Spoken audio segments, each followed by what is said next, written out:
பழைய தருமபுரி பகுதியில் பாப்பிரெட்டிப்பட்டி எம்எல்ஏ இரட்டை இலை சின்னத்திற்கு தீவிர வாக்கு சேகரிப்பு. தருமபுரி நாடாளுமன்ற தொகுதி அதிமுக வேட்பாளர் டாக்டர் அசோகனை ஆதரித்து இரட்டை இலை சின்னத்திற்கு பழைய தருமபுரி, ஏரிக்கோடி, முத்துப்பட்டி உள்ளிட்ட பகுதிகளில் பொதுமக்களிடையே இரட்டை இலை சின்னத்திற்கு பாப்பிரெட்டிப்பட்டி சட்டமன்ற உறுப்பினர் வாக்கு சேகரித்தார். அப்போது பேசும்போது, அதிமுக ஆட்சியில் தாலிக்கு தங்கம், பள்ளி மாணவ மாணவிகளுக்கு இலவச லேப்டாப், அம்மா ஸ்கூட்டர் மற்றும் அம்மா கிளினிக் உள்ளிட்ட பல்வேறு திட்டங்களை திமுக அரசு நிறுத்திவிட்டதாக கூறி பொதுமக்களிடையே இரட்டை இலை சின்னத்திற்கு வாக்கு சேகரித்தார். இந்த நிகழ்ச்சியில் பழைய தருமபுரி ஊர்கவுண்டர் சபரி மற்றும் நிர்வாகிகள், பொதுமக்கள், கட்சி நிர்வாகிகள் உடனிருந்தனர்.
கழகத்தின் பொதுச் செயலாளர் எடப்பாடியார் அவர்களின் ஆட்சி பெற்ற வேட்பாளராக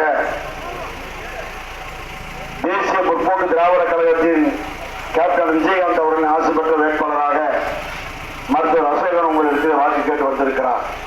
அன்பு தாய்மார்களே, அருமை பெரியவர்களே, இந்த தேர்தலை பொறுத்த வரைக்கும் பார்த்தீங்கன்னு சொன்னா, இந்த பழைய தருமபுரியை பொறுத்த வரைக்கும்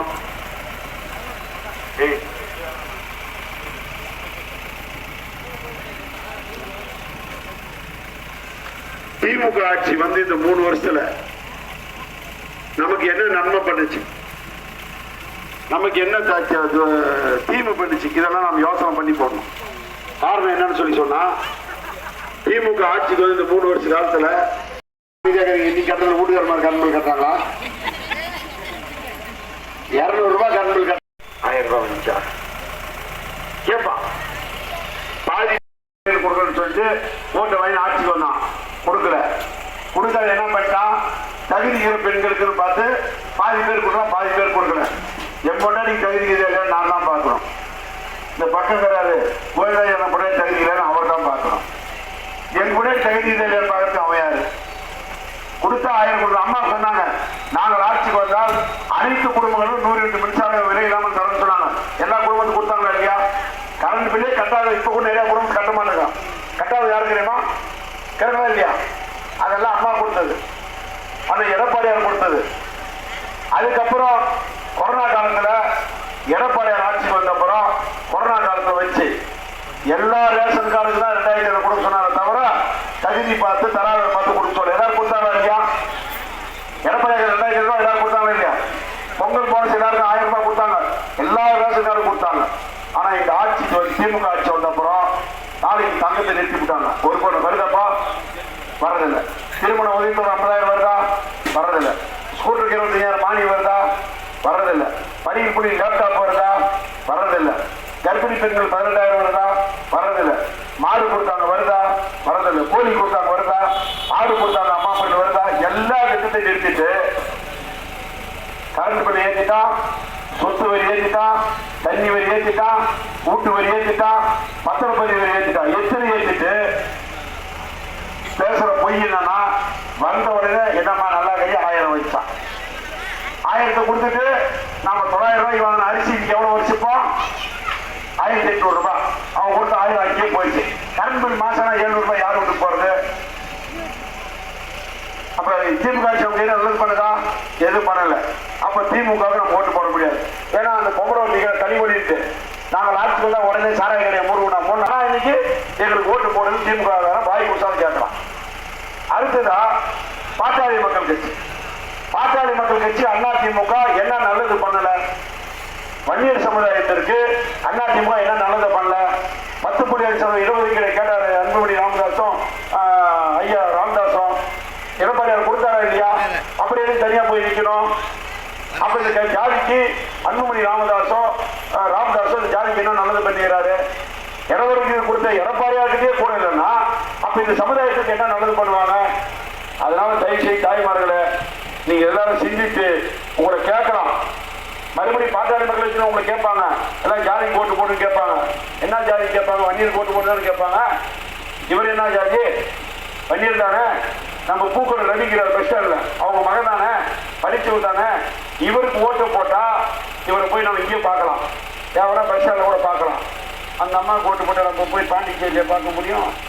இந்த ஊர் பக்கம் அந்த அம்மா ஏற்கனவே வந்தது எப்பயாவது ஓட்டு கேட்கறதுக்கு மட்டும்தான் அந்த அம்மா வந்துடுது.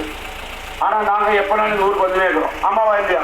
தயவுசெய்து தாய்மார்களை சிந்தித்து இரட்டை இலக்கியத்திற்கு வாக்களித்து மருத்துவர் அசோகன் அவர்கள் படித்தவர், பண்பானவர். இந்த அசோகனை பற்றி சொல்லணும்னு சொன்னா ஒன்னே சொல்லலாம். கொரோனா காலத்தில் எத்தனை பேர் செத்தாங்க? நாம சாவுக்கு போக முடிச்ச ஊர்ல அந்த காலத்துல மட்டும் 6000 உயிரை காப்பாற்றினார். தருமபுரி ஜிஹெச்ல 6000 உயிரை காப்பாற்றின மருத்துவர். அப்ப இவருக்கு ஓட்டு போடுற வெளியூர்கார் ஓட்டு போட முடியுமா? தயவுசெய்து தாய்மார் நீங்க போறதெல்லாம் பெருசு இல்லை. பக்காட்டு அம்மாமாருக்கெல்லாம் சொல்லி இரட்டை இலட்சணத்திற்கு வாக்களித்து இவரை வெற்றி பெற செய்ய அன்போடு உங்களை கேட்டு விடைபெறுகிறேன். உள்ளூர்காரர் ஓட்டு போட்டுன்றாரு. இப்ப இங்க நாம யாரும் ஓட்டு போட்டோம்? உள்ளூர்காரர் தான் போடணும். அவங்க தான் கேளுங்க. மனசு அப்படியே சொல்லிட்டு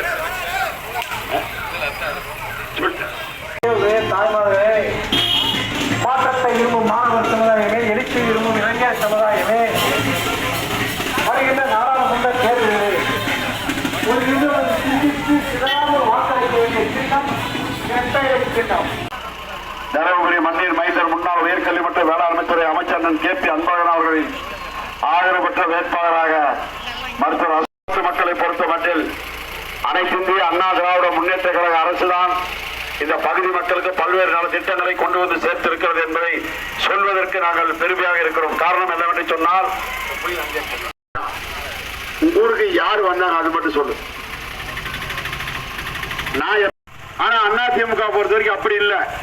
ஒரு கிராமத்துக்கு ஒரு பிரச்சனை என்று சொன்னால் கூட விட்டு வேலை நிறுத்தினாங்களா இல்லையா? எல்லா தாய்மாரும் தெரியும். கம்முனேக்கிறீங்கப்பா. ஆனா எனக்கு போன் பண்ண அடுத்த நிமிஷம் நேரம் இங்க வந்து அந்த ஐஏஎஸ் காரனை கூப்பிட்டு இந்த இடமே உன் சொந்த நீ வீட்டு போட அமைச்சிட்டா இல்லையா? இப்ப வேலை நடக்குதா? இதுதான் அண்ணா திமுக காரன் திமுக காரன் வித்தியாசம். திமுக காரன் ஓட்டு வாங்கறதுக்கு மட்டும் தான் வருவான். 1000 ரூபாய் கொடுக்குற எல்லாருக்கும் வந்தா எல்லாருக்கும் 1000 கொடுத்துக்கிறானா? பாதி பேருக்கு 1000 இருக்கும், பாதி பேருக்கு இருக்காது.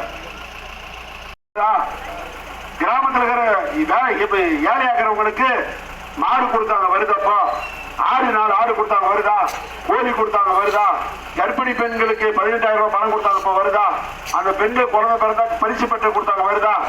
எல்லாத்தையும் நிறுத்திட்டான். கரண்ட் பில்லே கட்டாத வீட்டுக்கு பூரா இப்ப கரண்ட் பில் வருதா இல்லையா?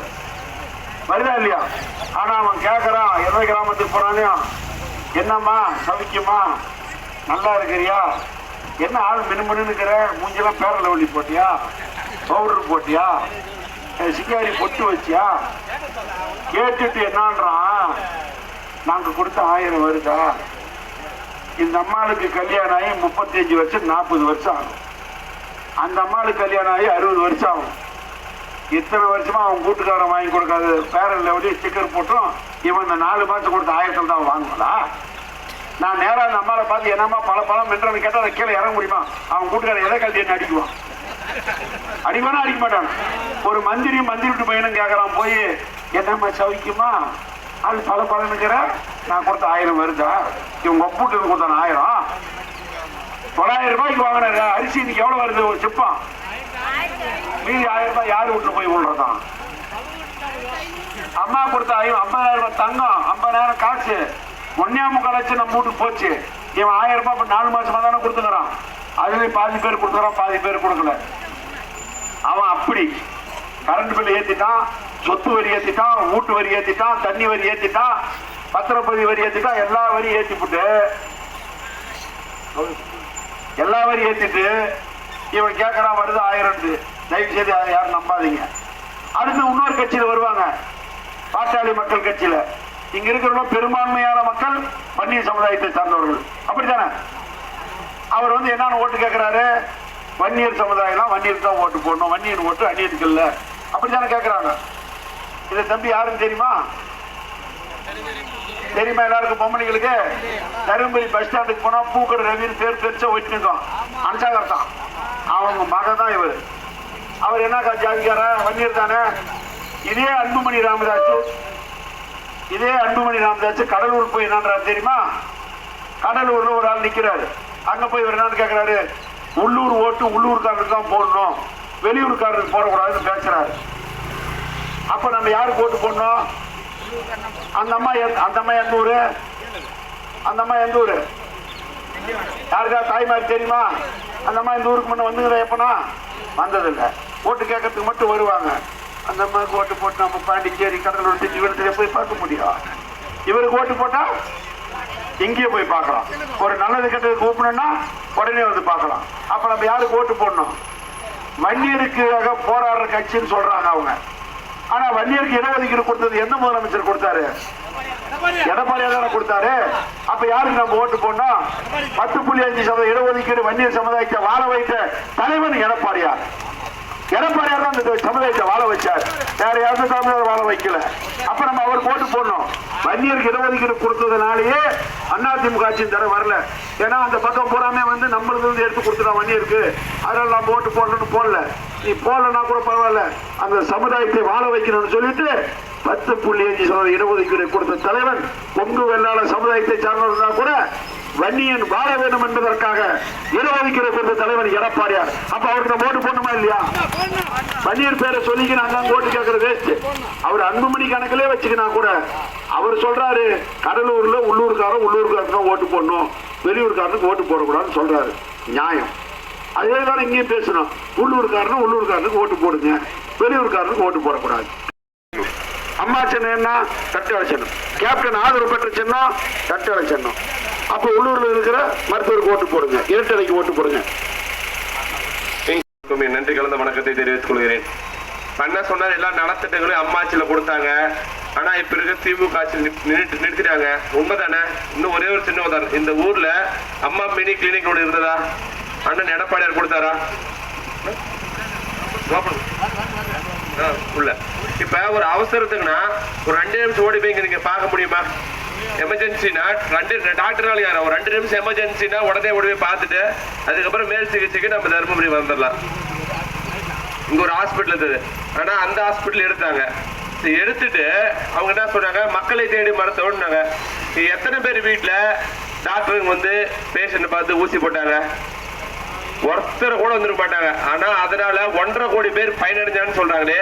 இந்த மாதிரி வெறும் பொய்யான அறிக்கை கொடுக்கறதுதான் திமுக அரசின் சாதனை. அவங்க இன்னொரு மிகப்பெரிய சாதனை என்னன்னாக்கா, எல்லா அத்தியாவசிய பொருள் விலையேற்றமோ அதுக்கப்புறம் அம்மா கொடுத்த நலத்திட்டங்களை நிறுத்துறதுதான் அவங்க சாதனை.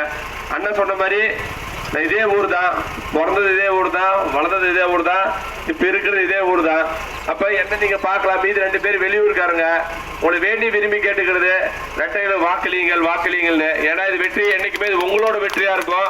என்னைக்குமே உங்களோடவா இருந்து இந்த ஊருக்கும் நம்ம தருமபுரி தொகுதி மக்களுக்கும் நிச்சயமா குரல் கொடுப்பேன், பாடுபேன் என்று பேசி வாய்ப்பளித்த அனைத்த நல்ல உள்ளங்களுக்கும் நன்றி கூறி விடைபெறுகிறேன். நன்றி, வணக்கம்.